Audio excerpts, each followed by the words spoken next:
শিরক সবচেয়ে বড় অপরাধ। সবচেয়ে বড় অপরাধের নাম কি? হ্যাঁ, কোরআনে আছে।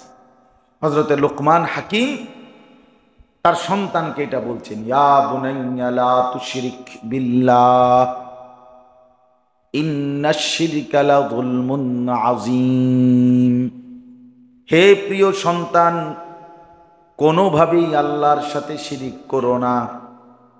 ইন্নাশ শিরকা লাযুলমুন আযীম, নিশ্চয়ই শিরিক হচ্ছে সবচেয়ে বড় অপরাধ,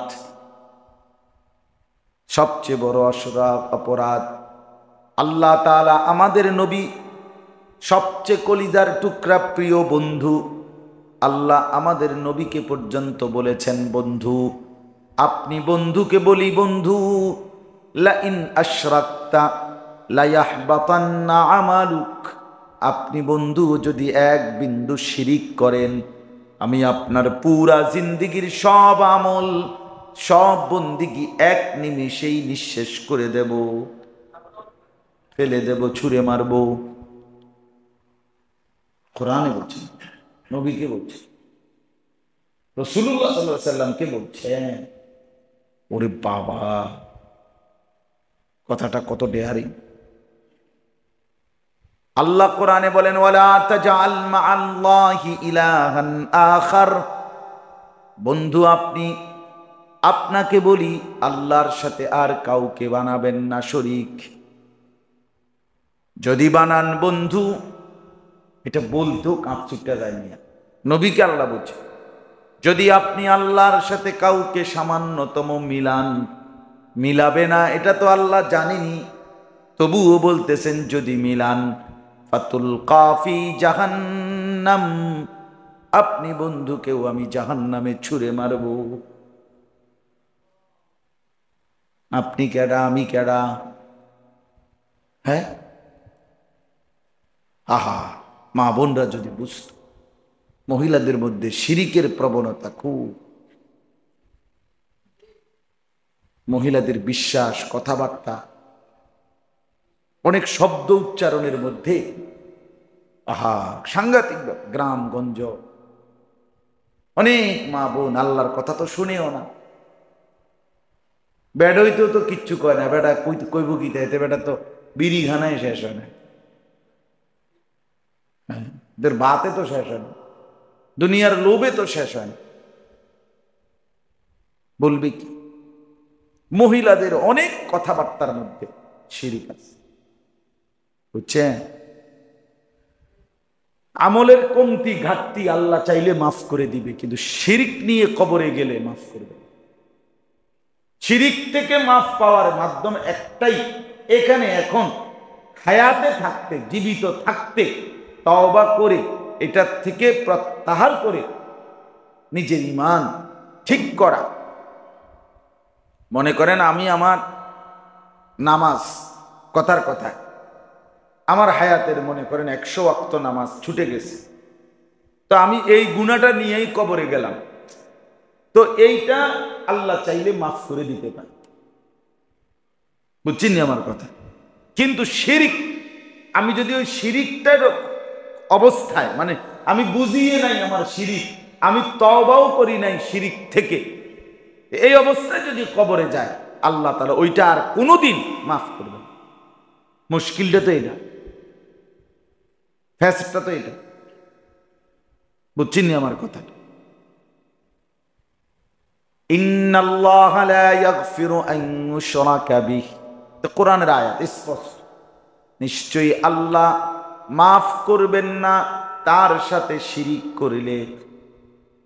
ওয়াগফিরু মা দুনা যালিকা লিমান ইয়াশা,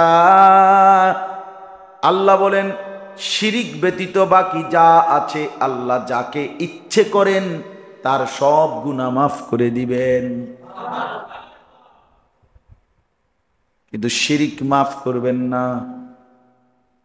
আল্লাহ হাদিসে কুদসিতে বলেন, ইয়া ইবনা আদম লাউ আন্নাকা আতাইতানি বিকিরাবিল আরদি খাতায়া সুম্মা ইস্তাগফারতানি লা তুশরিকু বি শাইআন লা আতাইতুকা বিকিরাবিহা মাগফিরা।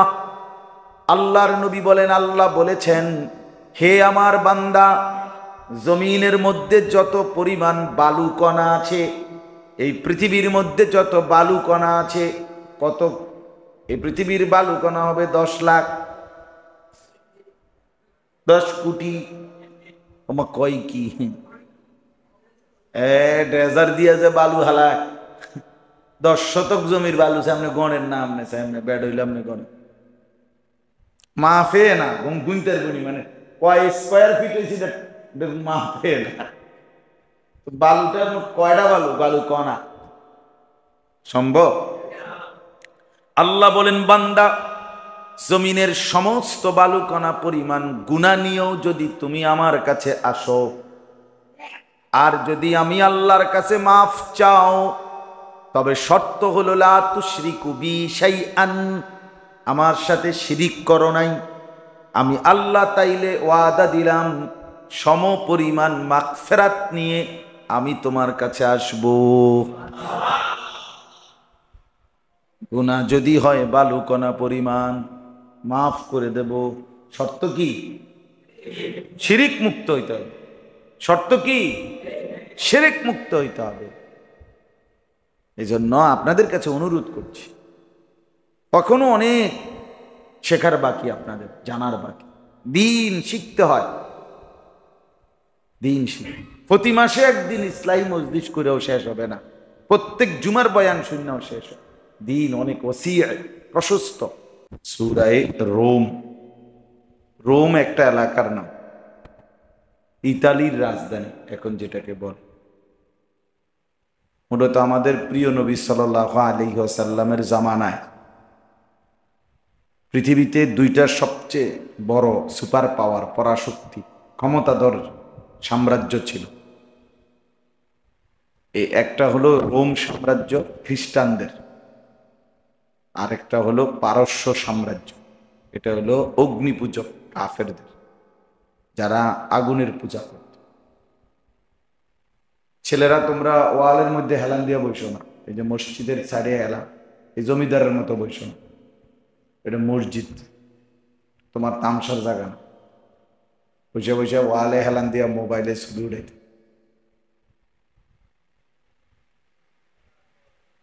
সুন্দর করে আদবের সাথে বসো, খামখেয়ালির জায়গা না। আল্লাহর ঘর মসজিদের, পৃথিবীর সবচেয়ে দামি জায়গা, সবচেয়ে সম্মানিত জায়গা। মসজিদের কদর করা কোনো ব্যক্তির অন্তরে তাকওয়ার পরিচয়, জন্য খুব গুরুত্বপূর্ণ। মসজিদের আদব, ইহতেরাম, মসজিদের কদর। আমাদের প্রিয় নবী সাল্লাল্লাহু আলাইহি ওয়াসাল্লাম মক্কা থেকে মদিনায় হিজরত করার পর মদিনায় আশপাশে যেখানেই তিনি গেছেন, 2 দিন 4 দিন 5 দিন ছিলেন, সব জায়গাতে ওনার প্রথম কাজ ছিল একটা মসজিদ প্রতিষ্ঠা। এটা ছিল নবীজি সাল্লাল্লাহু আলাইহি সাল্লামের প্রথম ফিকির। মক্কা থেকে আইসা মদিনায় প্রথম কুবা একটা এলাকা, ওইখানে ঢুকছে, তো সেখানে প্রথম মসজিদ বানাইছে, কুবা মসজিদ এখনো আছে আলহামদুলিল্লাহ। আমরা এইবারও হজ্জের সফরে সেই মসজিদে নামাজ পড়তে গেছি। মদিনার ভিতরে ঢুকছে, মহল্লার মেইন অঞ্চলে, সেখানে নবী সাল্লাল্লাহু আলাইহি সাল্লাম নিজের ঘর, নিজের থাকার জায়গা বানাবার আগে আগে মসজিদে নববী যেটা, সেই মসজিদটা আগে বানাইছে। এই জন্য রাসূলুল্লাহ সাল্লাল্লাহু আলাইহি সাল্লাম এবং নবীজি সাল্লাল্লাহু আলাইহি সাল্লামের পরে সাহাবায়ে কেরাম এবং পরবর্তীতে ইসলামের সর্বযুগেই, আজকে 1450 বছর ধরেই এটা একটা ঐতিহ্য ইসলামের, যে সর্বযুগেই যারা বাদশাহ ছিলেন, খলিফা ছিলেন, বিশিষ্ট ব্যক্তিবর্গ ছিলেন মুসলমানদের মধ্যে, সব যুগেই উনাদের একটা বড় প্রধান স্বপ্ন ছিল, পরিকল্পনা ছিল একটা মসজিদ। এই জন্য ইসলামের ইতিহাসের অনেক খলিফা বাদশাহ যারা ছিল, মুসলিম খলিফা, ওনাদের বিশেষ একটা স্মৃতিচিহ্ন যে ওনারা মসজিদ গড়ছেন। এই আরব বিশ্বে, মধ্যপ্রাচ্যে অনেক সুন্দর সুন্দর মসজিদ আছে, যেগুলো বিভিন্ন সময় আমরা ক্যালেন্ডারের মধ্যে দেয়। এগুলো বিভিন্ন বাদশাদের, খলিফাদের হাতের তৈরি, ওনাদের আমল। আমাদের এই ভারতীয় উপমহাদেশে মোগল সাম্রাজ্য ছিল, মুসলিম সাম্রাজ্য, দীর্ঘদিন 550 বছরের বেশি। তো এই মোগল সাম্রাজ্যেরও একটা অন্যতম কাজ ছিল বাদশাদের, মোগল সম্রাটদের, মসজিদ গড়ছেন ওনারা অনেক। এই জন্য মসজিদ সবসময় মুসলমানের কাছে প্রিয় ছিল। ধনী গরিব, একেবারে নেতৃস্থানীয় ব্যক্তি, সবাই মসজিদকে আপন মনে করছেন। এই জন্য মসজিদের ভালোবাসা, মসজিদের প্রতি আন্তরিকতা অনেক বড় দামি বিষয়। নবী সাল্লাল্লাহু আলাইহি ওয়াসাল্লাম বলছেন, রজুলুন কলবুহু মুআল্লাকুন বিল মাসাজিদ, যার অন্তর, দিল মসজিদের সাথে লটকে থাকে, পড়ে থাকে, মসজিদের প্রতি যার একেবারে কলিজার থেকে ভাবনা, মহব্বত, মসজিদেই যেন তার দিল পড়ে থাকে। আমরা যেমন বলি অনেক সময়, কেউ তার মাকে বলল যে মা, ছিলাম যদিও বিদেশে, মনটা পড়েছিল আপনার কাছে। নিজের বিবিকে বলে, ছিলাম যদিও বাইরে, মনটা পড়েছিল তোমার কাছে। এরকম তো দিলটা পড়ে থাকে কোথায়? মসজিদ। আল্লাহ নবী সাল্লাল্লাহু আলাইহি ওয়াসাল্লাম বলেন, আল্লাহ তাআলা তাকে কিয়ামতের দিন আল্লাহ তাআলার আরশের নিচে ছায়া দান করে। 7 ধরনের ব্যক্তিকে ছায়া দিবেন, তার মধ্যে একটা হলো এরা যারা দিল পড়ে থাকে মসজিদ, মসজিদে। মসজিদের কদর অনেক বেশি।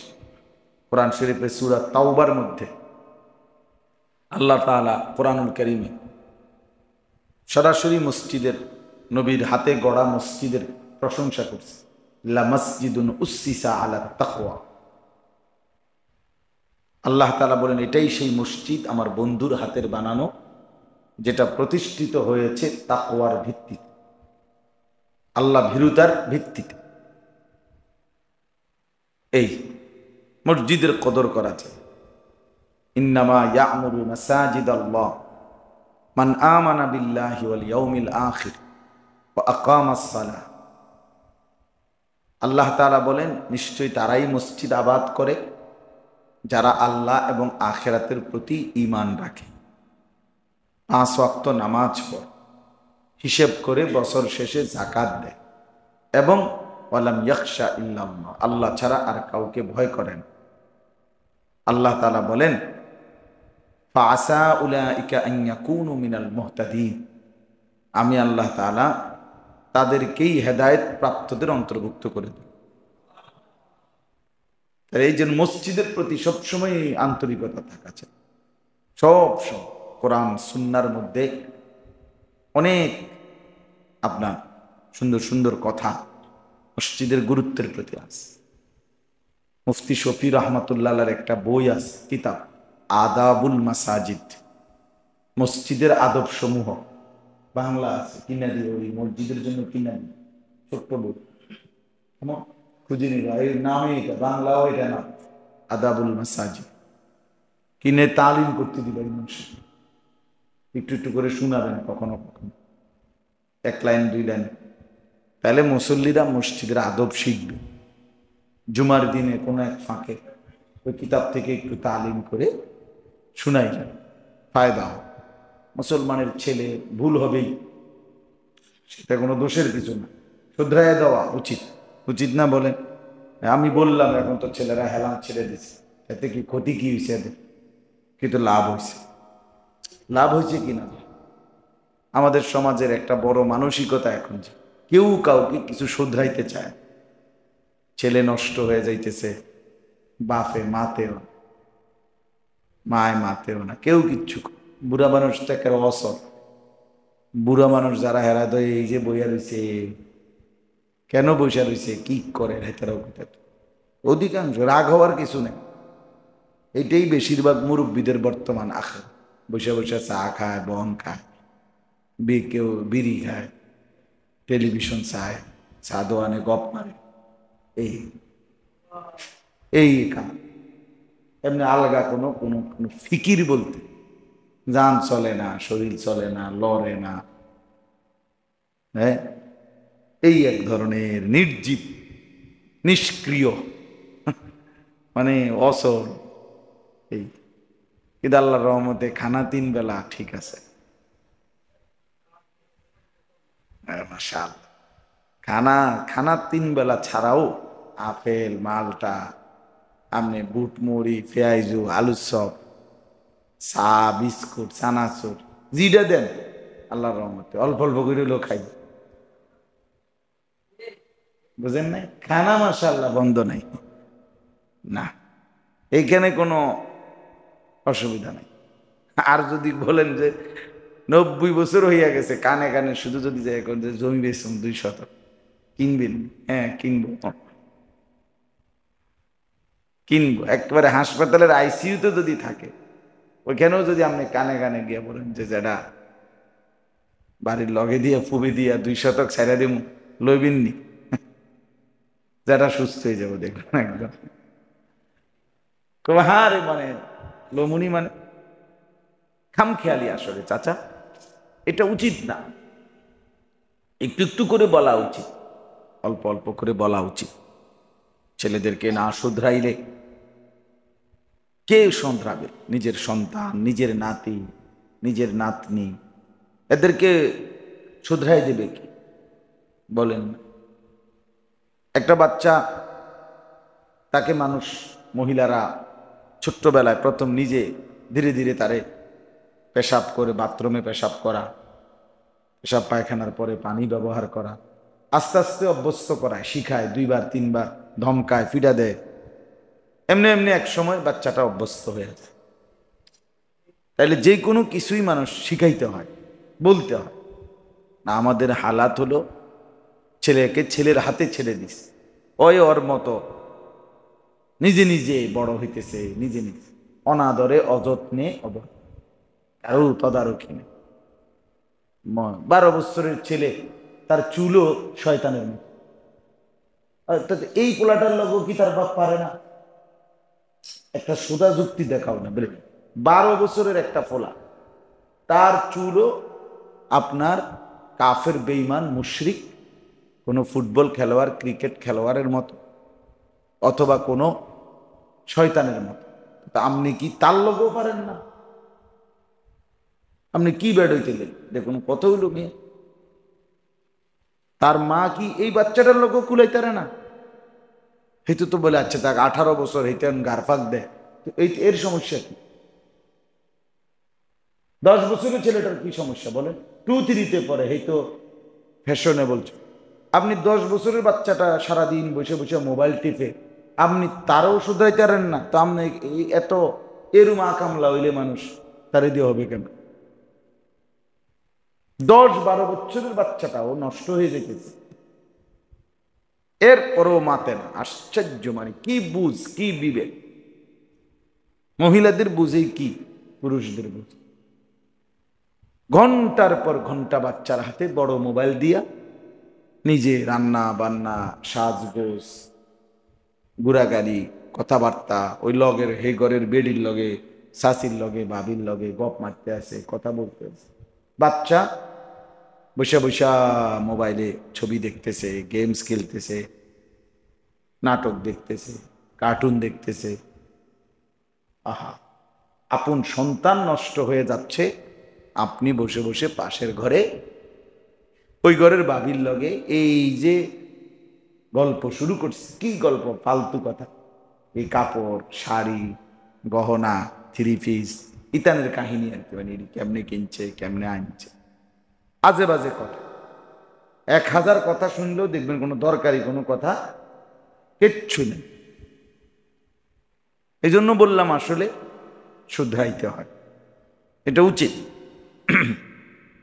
রাসূলুল্লাহ সাল্লাল্লাহু আলাইহি ওয়াসাল্লাম নবীজির আমল ছিল এটা, এত আদর করতেন নবী, এত দয়ার, এত মায়ার, কিন্তু তবুও তিনি শুধরাইতেন। হজরতে হাসান, হজরতে হুসাইন রাদিয়াল্লাহু তাআলা আনহুমা, নবী সাল্লাল্লাহু আলাইহি ওয়াসাল্লামের কলিজার টুকরা ছিল ওরা, নাতি, কিন্তু ওদের যেই কোনো বিষয় নবীজি শুধরাই দিছে, সংশোধন করে দিছে। অথচ হাসান রাদিয়াল্লাহু তাআলা আনহু, ওনাকে কাঁধের উপরে তুলে নবীজি ঘোড়ার মতো নবীজি তাকে চড়াইছেন, অর্থাৎ এত আদর করছেন, চুমা দিছেন, তাকে কোলে বসাইয়া নবীজি মসজিদের মিম্বরে বসে খুতবা দিছেন, কথা বলছেন। এই জন্য বললাম, আদর তো ঠিক আছে, অবশ্যই আদর চাই, কিন্তু সংশোধনও দরকার, শুধরানো দরকার। বাচ্চা মানুষ, আস্তে আস্তে ঠিক হয়ে যাবে। এটা একটা ফালতু কথা, শয়তানি কথা। আস্তে আস্তে ঠিক হয় কেমনে আবার? হে কারে দিয়ে ঠিক হইব? কে ঠিক করবো? এটা কোনো কথা হইল? অধিকাংশ অভিভাবকদের কথা কি, বাচ্চা মানুষ আস্তে আস্তে কি হয়ে যাবে, আস্তে আস্তে তারে কোন ইবলিসে ঠিক করবে? তার আপনার মতো বাপে ঠিক করলেন না তো তারে বুঝি তার সামান্য বন্ধু বান্ধব তারা নি তারে ঠিক করে দেবে? মোবাইলে বুঝি তারা ঠিক করবে? হ্যাঁ, তার কি জিনিস, একটা কিছু তো থাকতে হইব যেটাই তারা ঠিক করব। কেডা ঠিকটা করবে? কে তারে ঠিক করবে কি? আল্লাহ নবী সাল্লাল্লাহু আলাইহি ওয়াসাল্লাম একদিন দেখছেন নবীজির নাতি হাসান মসজিদের বারান্দা থেকে সদকার খেজুর মুখে দিছে। নবীজি সাথে সাথে বলছে মুখ থেকে, ফেলো ফেলো, কাহ কাহ, হাদিসের শব্দ, মানে ওয়াক ওয়াক, ফেলো ফেলো, একেবারে ফেলায় দিস একটা খেজুর। এরপরে আদর করে বলছে, তুমি জানো না, ইন্না লা নাকুলু সাদাকা, আমরা নবী বংশ, আমরা সাদাকা মান্যতের জিনিস খাই না, আমাদের জন্য অনুমতি নাই। নবী বংশের জন্য সাদাকা মান্যত খাওয়া কি নাই? অনুমতি।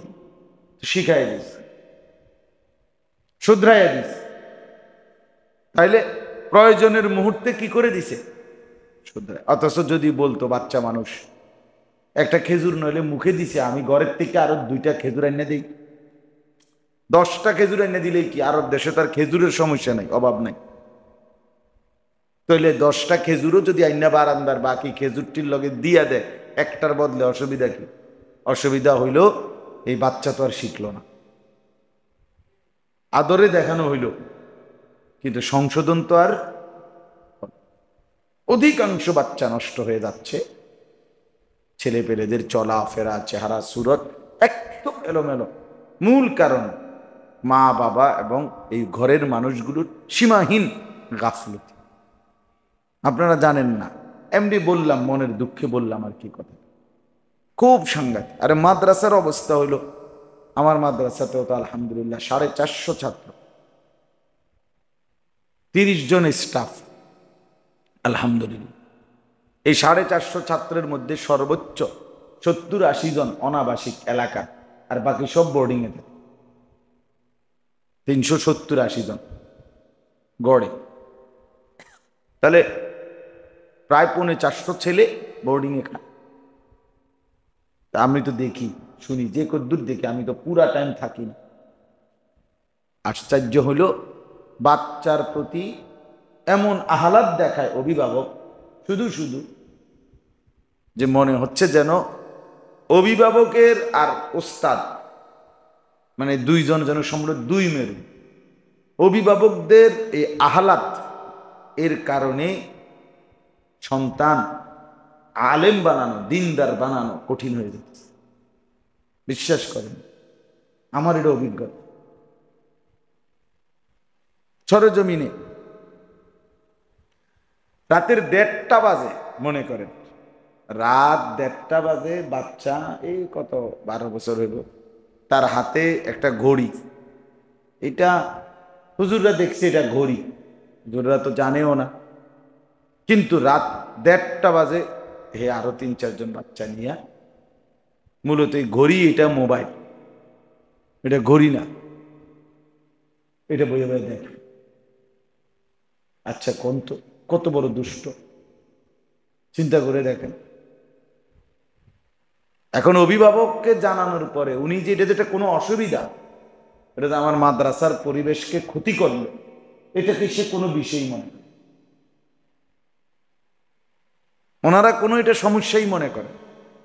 বাচ্চাটাকে যে জন্য একটা ধমক দিবে না, এটা পোলাইন মানুষ, বুঝেন না কথাটা? পোলাইন মানুষ সারা রাত বেডি চাইলে অসুবিধা কি? পোলাইন মানুষ তো, বুঝেন না? এগুলো কথা হইলো? এটা বুঝি কথা? যেই কোনো মা বাপ বোঝে তার ছেলেটা যে মোবাইলটা দিয়ে রাত্রে তার ঘরে রোমে কি করে, এটা না বুঝার কোনো কেউ নেই। যেই কোনো মা বাপে বুঝে, শুধু খামখেয়ালি কইরা পোলাটারে নষ্ট করে।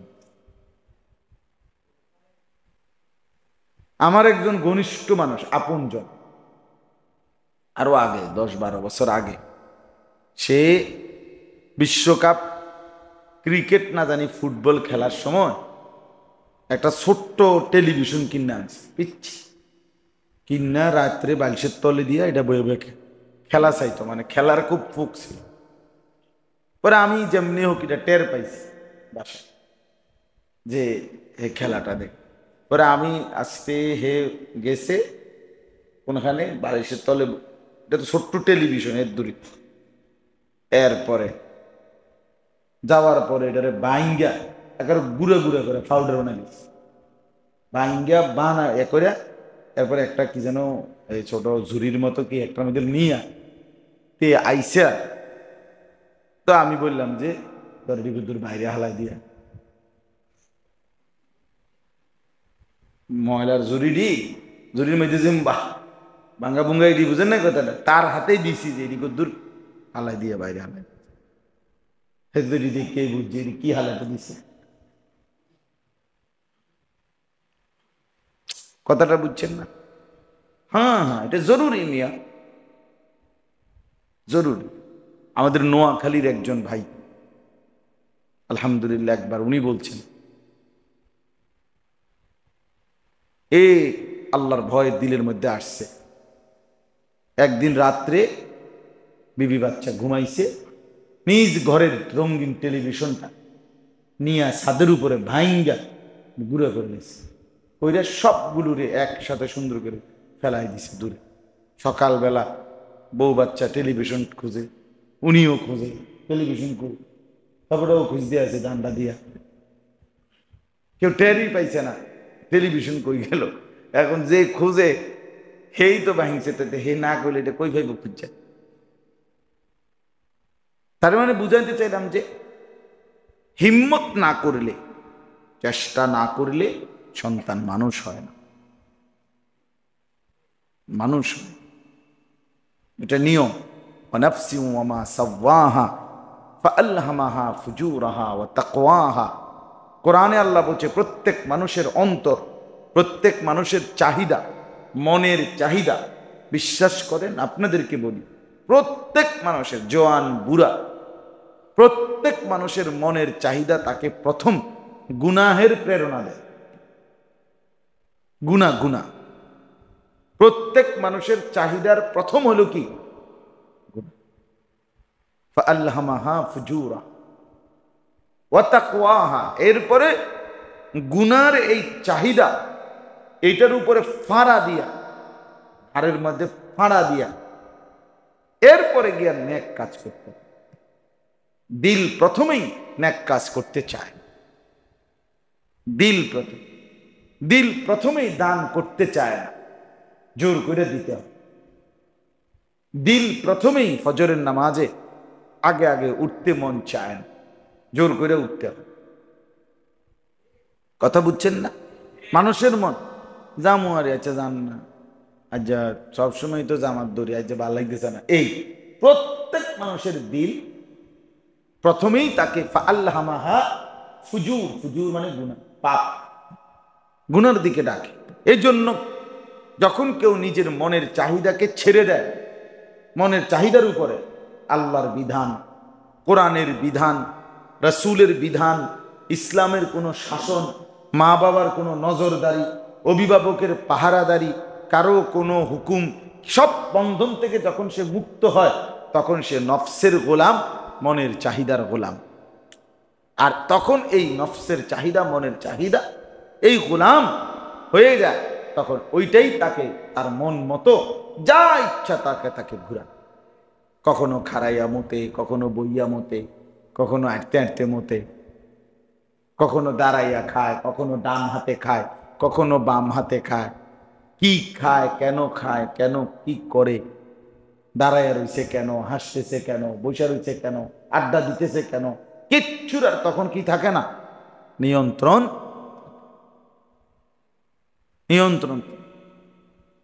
হ্যাঁ, চতুষ্পদ জন্তু জানোয়ারের মতো আচরণ, এটাই বাস্তব।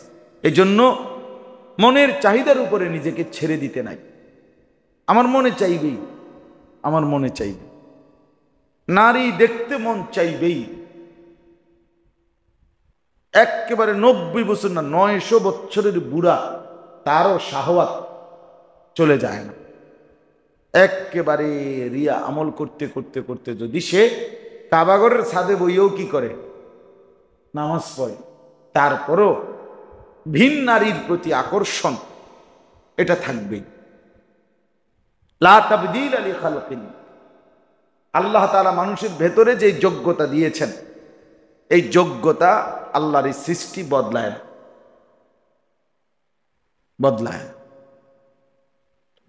এই জন্য কষ্ট করতে হয়, মুজাহাদা করতে হয়। আমি কি তা করতাম হুজুর, আমার মনে তো কত কিছু চাই, এই কথা বললে হইতো। বরং মুজাহাদা মানে কঠোর পরিশ্রম করতে হয় নিজেকে বাঁচাইবার জন্য। ওয়াল্লাযীনা জাহাদু ফীনা লানাহদিয়ান্নাহুম সুবুলানা। আল্লাহ বলেন, যারাই আমার জন্য, আমার হুকুম মানার জন্য, আমার সন্তুষ্টির জন্য, আখিরাতের জন্য সর্বোচ্চ মুজাহাদা করবে, কঠোর চেষ্টা করবে, আমি নিজে হেদায়েতের, জান্নাতের, কল্যাণের, মানার, অনুসরণ করার অগণিত রাস্তা খুলে দেব। কি নাকি যে চায় আমি আল্লাহর জান্নাত পেতেই চাই, জাহান্নাম থেকে বাঁচবই বাঁচব, আল্লাহ তখন তার জন্য হাজারো নেক কাজের রাস্তা খুলে দেয়, নেক কাজের রাস্তা খুলে দেয়। লানাহদিয়ান্নাহুম সুবুলানা, সুবুল মানে একাধিক রাস্তা, বহু রাস্তা। আল্লাহ তার তখন দান করতে ভাল লাগে, নামাজ পড়তে ভাল লাগে, জিকির করতে ভাল লাগে, মিসওয়াক করতে ভালো লাগে, আওয়াবিন পড়তে মন চায়, তাহাজ্জুদ পড়তে মন চায়, ইশরাক পড়তে মন চায়, কোন আল্লাহওয়ালাকে ভালোবাসতে মন চায়, কোন আলেমের মজলিসে বসতে মন চায়, আল্লাহর কথা শুনতে মন চায়। হার কিসিমে তখন তার কাছে নেকির রাস্তা আল্লাহ খুলে দেয়। শর্ত হইল আমার মনে যা চায় তাই আমি করব, এই জানোয়ারি স্বভাব ত্যাগ করতে। এটা জানোয়ারের স্বভাব, এটা কুকুর, বিড়াল, গরু, ছাগল, কীট পতঙ্গ, জন্তু জানোয়ারের স্বভাব, যে আমার মনে যা চায় তাই। কিন্তু মুসলমান এটা করতে পারে না, মুমিন এটা করতে পারে না। বাপ, কোরআনুল কারীমের এই আয়াত এবার শোনেন। আমি খুব দেরি করতে চাচ্ছি না। আলহামদুলিল্লাহ, আপনারা হিম্মত করে এতটুকু আয়োজন হয়েছে, আপনারা আসছেন, বসছেন। আবার যদি আল্লাহ কখনো তৌফিক দেয়, আমরা আরো বড় পরিসরে হইতেই পারে, এই জন্য আমরা খুব দেরি করব না। তো আপনাদের কাছে আমি বলতে চাচ্ছি, এই আয়াতের মূল বক্তব্যটা হইল, এর আগের আয়াতগুলোতে, এই সূরার যে আগের 29টা আয়াত, এর মধ্যে প্রায় 25টা আয়াতের মধ্যে আল্লাহ তাআলা অগণিত বারবার পিছনের আয়াতগুলোতে আল্লাহ তাআলা তার অসংখ্য কুদরত এই চারদিকের পৃথিবীতে আমাদের নিজেদের মধ্যে, আমাদের মধ্যে আল্লাহ তার কুদরতের নমুনা আমাদেরকে এখানে দেখাইছেন।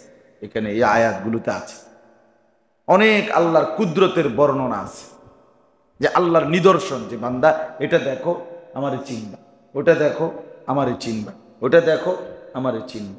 আল্লাহ বলছেন, যেমন দেখেন, অমিন আয়াতিহি আন খালাকাকুম মিন তুরাবিন, আমার কুদরতের নিদর্শন যে আমি তোমাদের সকলকে মাটি থেকে সৃষ্টি করেছি। তুমি ভেবে দেখো মাটি থেকে এমন সুন্দর মানুষ কেমনে বানায়? তুমি বানায় দেখো, এমন হয়? এমন হবে? হ্যাঁ, এই কেউ সাদা, কেউ কালো, কি জন বিভিন্ন, কি হাসিটা কি সুন্দর। হ্যাঁ, এক মুসলমান মানুষ হাসলে, মানুষ না মানে এক বাচ্চা যখন হাসে কেমন লাগে? ছোট বাচ্চা, বাচ্চারে যখন কেউ কোলে নেয় দুনিয়া ভুলে যায়। বাচ্চা হাসলে মনে যেন পৃথিবী হাসে, সব ফুলেরা হাসে। আমার ছোট মেয়ে আছে, আমি তো তাকায় তাকায় দেখি কি সুন্দর হাসে, আলহামদুলিল্লাহ। হ্যাঁ, সারাক্ষণ মনে হয় যেন ফুর্তিতে আছে, কারণ পৃথিবীর কোনো টেনশন কিচ্ছু নাই। ছোট বাচ্চা 2-2.5 বছর বয়স, দৌড়াইতেছে এই রুম থেকে ওই রুম থেকে, আর কি। আল্লাহ তাআলা বলেন তোমাদের এই যে আমি সৃষ্টি করলাম এটা আমার কুদরতের নিদর্শন। অমিন আয়াতিহি আন খালাকা লাকুম মিন আনফুসিকুম আজওয়াজা, আমার কুদরত, আমার নিদর্শন, আমি তোমাদের প্রত্যেকের শরীরের অংশ থেকে তোমাদের স্ত্রী, তোমাদের বিবি সৃষ্টি করেছি। এটা আমার কুদরতের নিদর্শন। কেমনে বানাইল? তোমার দেহের অংশ থেকেই তোমার জন্য আমি স্ত্রী, বিবি বানিয়েছি। আল্লাহ তাআলা ওটা বলছে, এটা আমার কুদরতের নিদর্শন। লিতাসকুনু ইলাইহা, হালাল পবিত্র স্ত্রীর মাধ্যমে তোমরা প্রত্যেকেই প্রশান্তি অর্জন করতে পারো। লোনা জলে তৃষ্ণা মেটে না, এটা একটা বুজুর্গদের কথা। অর্থাৎ বঙ্গোপসাগরের উত্তাল ঢেউ, এই পানি যদি কারো ভিতরে ঢোকে, পান করে, সেই পানিতে তৃষ্ণা মিটবে না কোনোদিন। এক ঢেউ, এক সাগর পানি খাইল, কারণ লোনা জলে কি মেটে না? এগুলা লোনা জল না, মানে লবণাক্ত পানি কিনা, কিন্তু পবিত্র পানি, ছোট্ট এক গ্লাস, আধা গ্লাস হালাল পানি, মিষ্টি পানি, এটাতে কি মিশে যায়? তৃষ্ণা মিটে যায়। লোনা জলে তৃষ্ণা মিটে না। ঠিক ভিন নারী, হারাম নারী, যাকে দেখার অনুমতি আমার জন্য নাই, সেই নারী যদি কোনো যুবক, কোনো পুরুষ এক কুঠিও দেখে, সারা রাত উলঙ্গ ছবি দেখে, সারা দিনও নারী দেখে, তারপরেও ওই যে লোনা জল হারাম, এই জন্য এটা তৃষ্ণা মিটাবে না, তৃপ্তি দেবে না। কিন্তু হালাল পবিত্র স্ত্রী একজনই, একজন পুরুষের 70 বছর 90 বছর পার হয়ে আছে, জিন্দেগি পার হয়ে যায়, একজনকে নিয়েই সে খুশি হয়ে যায়, তৃপ্ত হয়ে যায়। ওটা যে হালাল।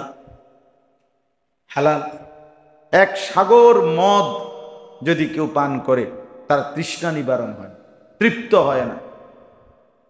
এক গ্লাস পানিতে তৃষ্ণা নিবারণ। এই জন্য বললাম, আল্লাহ তাআলা বলেন এটা আমার কুদরত।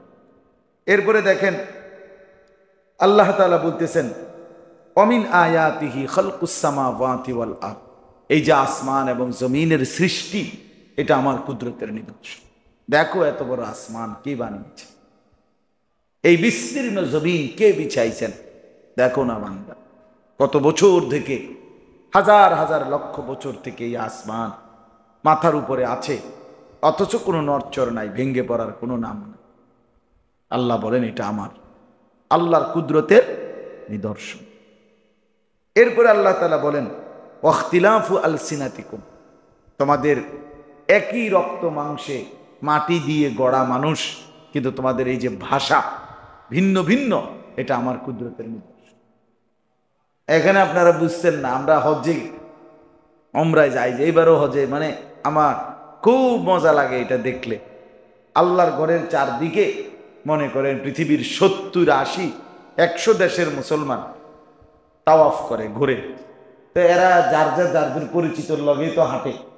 আমার লগে আমার লোক যারা গেছে, আমরা 4-5 জন, ওরা 4-5। এখন দেখা গেল সবাই তো সে তার লোকের সাথে কথা কইতেছে, কি সুন্দর হাসতেছে, কথা কইতেছে, বুঝাইতে আছে, আমি একটা শব্দও বুঝি না। আবার আমাদের কথাটা সে একটা লাইনও কি বুঝে না।